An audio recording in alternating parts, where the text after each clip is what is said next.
যেটা বলেছেন কিছু নেই, যেটা নেতৃত্বরা মানে চুরি করে খাচ্ছে। তো এইটাই চলছে। মাথাতে ছিলেন, কাজকর্ম নেই, প্রতিশ্রুতি বাস্তবায়ন হয়নি। গ্রেটা ত্রিপুরালেন যে কথা, আমাদের ত্রিপুরাসাদের জন্য আলাদা রাজ্য করা, এটা তো হয়নি। রাজ্য এবং কেন্দ্র যে টাকা আমরা পাঠাই তার হিসাব দিতে চায় না, তারা অডিট করায় না। আর রাবার যে স্মোক হাউস, জনজাতিরা যারা রাবার চাষি, তাদের এই যে রাবার উৎপাদন হয়, সিড হয় এবং সেটা বিক্রি করলে কম টাকা মানে মূল্য পাওয়া যায়। আমরা তার জন্য রাজ্য সরকার মুখ্যমন্ত্রী রাবার মিশনে আমরা ঠিক করেছিলাম জনজাতি সহ যারা রাবার চাষি গরিব তাদের এলাকায় আমরা স্মোক হাউস করে দেব। আর এই স্কিমটা আমরা এডিসিকেও দিয়েছিলাম।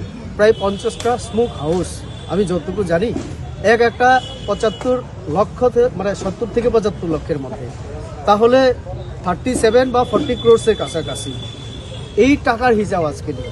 আমি কয়েকদিন আগে খোয়াই আমি গিয়েছিলাম, আমার কাছে খবর ছিল যে সেখানে প্রায় 8-10টা স্মোক হাউস করার কথা। খুমুলুং থেকে সেই টাকাও চলে গেছে, কিন্তু গ্রাউন্ডে গিয়ে কোথাও স্মোক হাউসের কোনো প্রমাণ আমরা পেলাম, একটা ঘর হয়নি, স্মোক হাউস হয়নি। তো এই একটা উদাহরণ আমি দিলাম। কিছুদিন আগে পার্ক উদ্বোধন হলো, সেখানে 9 কোটি টাকার যেটা ছিল সেটা 15 কোটিতে চলে গেছে, ব্যাপারে এসছে। হসপিটালের জন্য বিপ্লব দেব আমাদের মুখ্যমন্ত্রী 28 কোটি চেয়েছিলেন, তিনি বললেন 28 কোটি কেন, আমি 30 কোটি দেব। সেটা দেওয়া হয়েছে, আজকেও মানে শেষ হয়নি, 5 বছরে হিসাব দেয়নি।